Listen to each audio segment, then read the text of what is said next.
들어가 말씀 묵상하겠습니다. 데살로니가 전서 4장 7절 말씀입니다. 하나님이 우리를 부르심은 부정하게 하심이 아니요 거룩하게 하심이니. 아멘. 오늘 함께 나눌 하나님 말씀은 고린도 후서 11장 1절부터 6절까지 말씀을 보겠습니다. 제가 가진 성경은 신약성경 298쪽입니다.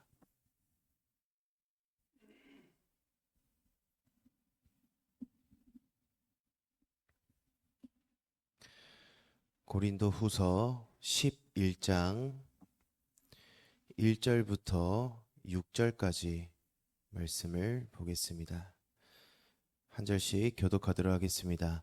원하건대 너희는 나의 좀 어리석은 것을 용납하라. 청하건대 나를 용납하라.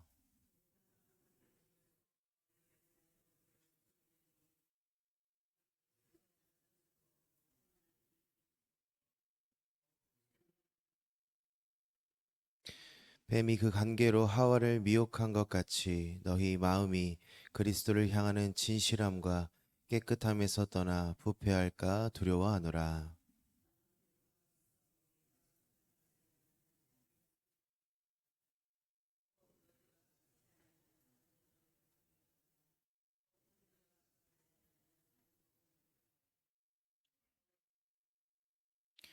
나는 지극히 크다는 사도들보다 부족한 것이 조금도 없는 줄로 생각하노라.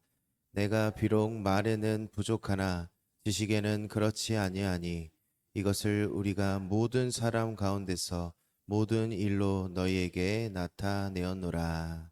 아멘. 우리가 지난 시간에 고린도후서 10장 이 말씀을 마무리하면서 우리의 자랑은 이 세상의 기준이 아니라 오직 예수님, 우리가 오직 주 안에서 자랑하고 또한 세상의 칭찬을 구하는 것이 아니라 우리가 마지막 날 주님 다시 배울 그날에 하나님께 받을 그 칭찬을 우리가 받아야 한다라고 말씀 나눴습니다. 오늘은 이제 11장으로 들어가 보려고 하는데 바울이 좀 황당한 이야기를 1절부터 시작을 합니다. 본문 1절 한번 보겠습니다. 원하건대 너희는 나의 좀 어리석은 것을 용납하라. 청하건대 나를 용납하라. 이게 지금 무슨 의미냐면 내가 지금 좀 어리석은 짓을 할 건데 너희가 좀 이해해줘 라고 바울이 이야기를 하고 있습니다. 그럼 바울이 말하고 있는 이 어리석은 짓, 그것이 무엇이냐면 오늘 본문만 보게 되면은 좀 이해가 가지 않을 수도 있습니다. 그런데 오늘 본문 11장 1절부터 12장 11절까지 이게 이 바울이 말하고 있는 이 어리석은 말들이 기록되어 있는데 오늘은 그 내용의 초반부 말씀만 살펴보겠습니다. 이 12장 1절까지의 전체적인 내용을 보게 되면 한마디로 요약하면 이 사도 바울의 자기 자랑입니다. 바울의 출신 스펙부터 시작해서 복음을 전하기 위해서 자기가 어떤 노력들을 해왔고 또 어떤 고난을 당해왔고 살아왔는지 쉽게 말씀드리면 나 이런 사람이다. 나 이렇게 살아왔어 라고 자기 자랑을 이 12장 11절까지 합니다. 그런데 우리가 어떻게 보면 자랑할 수 있습니다. 사도로서 이런 삶을 살았다고 자랑할 수도 있는 것입니다.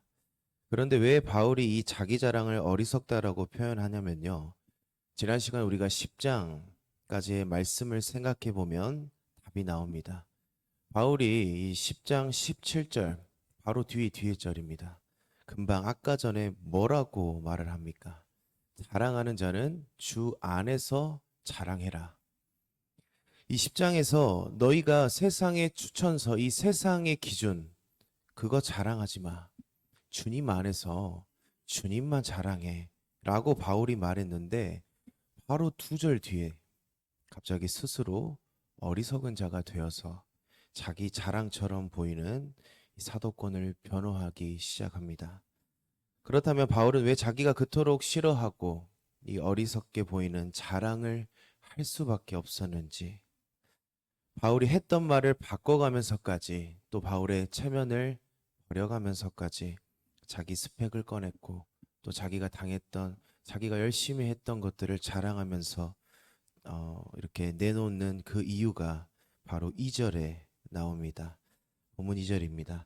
내가 하나님의 열심으로 너희를 위하여 열심을 내노니 내가 너희를 정결한 처녀로 한 남편인 그리스도께 드리려고 중매함이로다. 그러나 나는 바울이 지금 자기의 어떤 개인의 자존심이나 바울의 개인적인 자랑을 하는 것이 아닙니다. 바울이 열심을 내는 이유, 그것이 곧 누구의 열심이라고 말하고 있습니까? 하나님의 열심이다. 그렇다면 이 하나님의 열심이 무엇인지를 우리가 알아야 합니다. 이 하나님의 열심이라고 번역된 이 원어의 뜻은, 본래의 뜻은 이 부글부글 끓어오르는 상태를 의미합니다. 마치 액체가 뜨거운 불 위에서 온도가 너무 뜨거워서 부글부글 끓어오르듯이 통제하기 힘든 정도로 타오르는 상태를 의미합니다. 하나님의 열심이라는 원래 뜻이. 그래서 이 단어의 뜻이 무엇이냐면 바로 질투입니다. 질투. 우리 성경은 하나님의 열심이라고 부드럽게 번역을 해 놓았지만 원어의 본래 의미를 그대로 살려서 직역한다면 하나님의 거룩한 질투가 됩니다. 우리가 흔히 질투라고 하면 뭐랄까요? 우리가 좀 째째하고 대인배 같지 않은 사람, 그런 시기심을 생각하기 쉽습니다. 그런데 오늘 본문이 말하는 하나님의 질투는 인간의 감정과는 차원이 다릅니다. 내 사람만을 향한 독점적이고 또 배타적인 사랑에 불타는 열정, 사랑에 기반한 질투하는 것을 의미합니다. 쉽게 말씀드리면 남편이 내 아내를 너무나도 사랑하면 내 아내가 어디 길거리에 나가서 사기꾼에게 속아 한눈을 팔려고 한다면 어떻습니까? 내 사랑하는 사람이 사기를 당하면 안 되는데 하면서 막 화가 나고 빨리 저 사기꾼에서 떼어놔야겠다 하는 이 끓어오르는 마음. 만약 내 아내가 딴 유혹에 넘어가고 있는데도 남편의 마음에 이 질투하는 마음, 이 끓어오는 마음이 없다면 그거는 사랑하지 않는 것이겠죠. 하나님의 열심, 하나님의 거룩한 질투는 이런 의미입니다.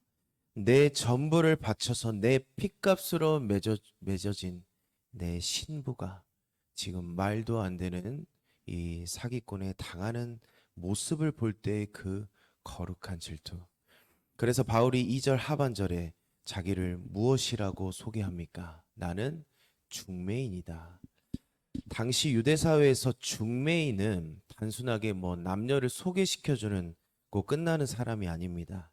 이 정혼한 신부가 이 결혼식을 올리고 이 신랑의 집까지 들어갈 그 순간까지 온갖 유혹에 빠지지 않도록 또 순결을 지키도록 옆에서 철저하게 책임을 지고 보호해주는 후견인의 역할을 하는 사람이 중매인입니다.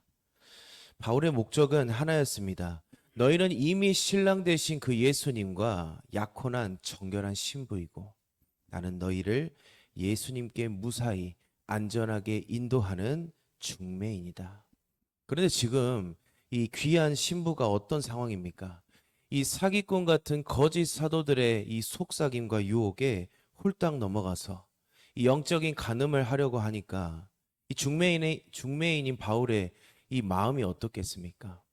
이 하나님의 열심과 같이 거룩한 질투심, 사랑에 기반한 이 부글부글 끓어오르는 마음, 그런 마음이 바울 가운데 있었다는 것입니다. 그래서 바울은 바로 이어지는 3절에서 인류 최초의 영적 이 사기 사건인 창세기 사건을 꺼내들며 강력하게 경고하고 있는 것입니다. 본문 3절입니다. 뱀이 그 관계로 하와를 미혹한 것 같이 너희 마음이 그리스도를 향하는 진실함과 깨끗함에서 떠나 부패할까 두려워하노라. 사단이 에덴 동산에서 하와를 무너뜨릴 때 어떤 방법을 사용합니까? 어떤 사단이 막 총이나 칼을 들이대면서 위협한 것이 아닙니다. 간계, 속임수를 쓰게 됩니다. 하나님의 말씀을 아주 살짝 비틀어서 진짜로 모든 나무의 열매를 먹지 말라고 한 것이 맞냐?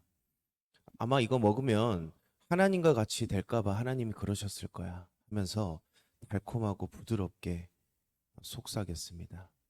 이 지금 고린도 교회에 들어온 거짓 사도들도 똑같은 사단의 관계를 쓰고 있었던 것입니다. 세상의 화려한 지식과 말재주로 그들의 성도들의 마음을 살살 흔들어 놓습니다. 그 결과로 성도들이 무엇을 잃어버리게 만듭니까? 그리스도께 향하는 진실함에서 떠나게 만듭니다. 신부가 신랑만을 바라보는 그 순결하고 진실한 그 마음, 그것을 잃어버리게 만든다는 것입니다. 우리는 기억해야 합니다. 사단은 언제나 우리의 신앙을 복잡하게 만듭니다. 이 복잡하게 만든다는 사실을 기억해야 됩니다. 사단은 처음부터 예수님 믿지 마, 교회 다니지 마 하는 것이 아니라는 거예요. 어떻게 합니까? 예수님을 믿는데 이 세상에서 살려면 스펙도 필요하고 돈도 있어야 되고 세상에 자랑하는 자랑거리도 조건도 갖춰져야지 살 수가 있지 하면서 복잡하게 우리의 신앙생활을 꼬아버린다는 것입니다. 조금씩 조금씩 교묘하게 하나씩 더하고 하나씩 빼면서 우리를 흔들리게 만드는 것이 이 사단의 계략인 것입니다. 이단의 뜻이 무엇입니까? 달을 이 끝 단을 사용합니다. 두 가지 의미로 생각해 볼 수 있습니다. 이단의 끝이 무엇입니까? 예수님이 없기 때문에 그 끝은 지옥이겠죠. 그 속에 복음이 없고 예수가 없기 때문입니다. 또 다른 의미, 끝을 교묘하게 바꾸는 것. 이단의 대부분은요, 거의 정통 교리와 같이 갑니다. 성경을 봅니다. 그런데 가장 결정적인 끝, 오직 예수라는 끝을 살짝 비틀고 빼버리는 것이 바로 이단입니다.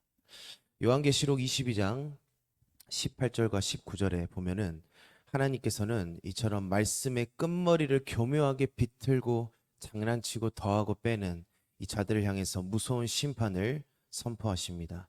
만일 누구든지 이것들 외에 더하면 하나님이 이 두루마리에 기록된 재앙들을 그에게 더하실 것이요 만일 누구든지 이 두루마리의 예언의 말씀에서 제하여 버리면 하나님이 이 두루마리에 기록된 생명나무와 및 거룩한 성에 참여함을 제하여 버리시리라. 우리는 1.1획도 틀림이 없는 그 하나님의 진리의 말씀을 있는 그대로 온전히 믿어야 합니다. 교묘하게 바꾸고 빼고 더하는 이 사단의 계략, 이것은 우리를 신랑 되신 예수님과 멀어지게 만드는, 우리가 정결한 신부가 되지 못하도록 만드는 조금씩 조금씩 그 마음속에 영적인 간음의 마음을 심어주는 것입니다. 그런데 이 바울이 3절까지 이렇게 말하면서 정말 기가 막히고 화가 나는 그 사실은 이 고린도 교회 성도들의 태도입니다. 이 고린도 교회 성도들이 이 사단의 속임수를 너무나도 쉽고 홀랑 받아들이게 됩니다. 본문 4절의 말씀에 보면요, 이 바울이 전하는 복음에는 이 사람들이 의심하고 바울을 의심하고 또 그것을 잘 믿지 않습니다. 그런데 이 거짓 사도들이 전하는 가짜 복음에는 이들이 마음을 열고 이 복음을 받아들입니다. 이 가짜 복음을. 여기서 4절에 보면은 아주 무서운 단어가 등장합니다. 바로 다른 예수, 다른 영, 다른 복음입니다. 여기서 다르다란 뜻은 어떤 조금의 형태가 바뀐 것, 스타일이 바뀐 것, 이것이 아니라 본질 자체가 완전히 다르고 이질적인 가짜를 의미합니다. 바울의 입장에서는 진짜 화가 나고 어이가 없는 상황입니다.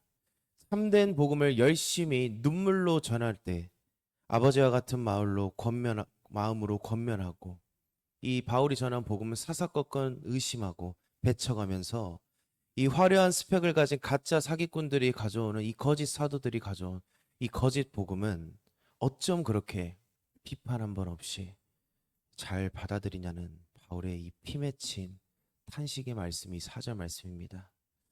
세상의 화려한 겉모습에 눈이 멀어서 영적인 분별력을 완전히 상실해버린 고린도 교인들의 비참한 영적인 상태를 말합니다. 우리도 마찬가지입니다. 우리의 영적인 눈이 멀어질 때, 우리가 말씀으로 깨어있지 못하고 우리가 기도하지 않고 하나님과 교제가 없어지면 없어질수록 우리의 영적인 눈은 멀어지고 가리워지게 될 것입니다. 영적인 분별력이 없으면요, 하나님의 말씀이라는 그 기준이 우리의 삶에 없으면 우리는 그 미혹에 넘어가게 될 것입니다. 우리의 영적인 분별력을 키우는 힘, 우리의 기준이 되는 것, 그것은 오직 하나님의 말씀임을 믿으시기를 바랍니다. 이 한심하고 답답한 자들을 향해 바울은 오늘 본문에서 마지막으로 5절과 6절에서 단호하게 이 사도의 영적 권위를 선포합니다. 본문 5절과 6절입니다. 나는 지극히 그다는 사도들보다 부족한 것이 조금도 없는 줄로 생각하노라. 내가 비록 말에는 부족하나 지식에는 그렇지 아니하니 이것을 우리가 모든 사람 가운데서 모든 일로 너희에게 나타내었노라. 바울이 이 거짓 사도들이 바울을 깎아내릴 때 가장 많이 비방했던 게 무엇입니까? 바울은 실제로 만나면 말도 잘 못해. 언변술이 뛰어나지 못해. 바울은 별 볼 일 없는 사람이야. 바울은 그것에 대해서 쿨하게 인정합니다. 그래, 나 세상에 보기에는 화려한 말재주 부족한 사람이 맞다. 하지만 나는 예수님을 아는 지식, 예수님에 대해서는 나는 이 세상 누구보다 자신 있다. 바울이 지금 그 말을 하고 있습니다. 멋지지 않습니까? 우리도 이런 바울과 같은 자신감이 있어야 되지 않겠습니까?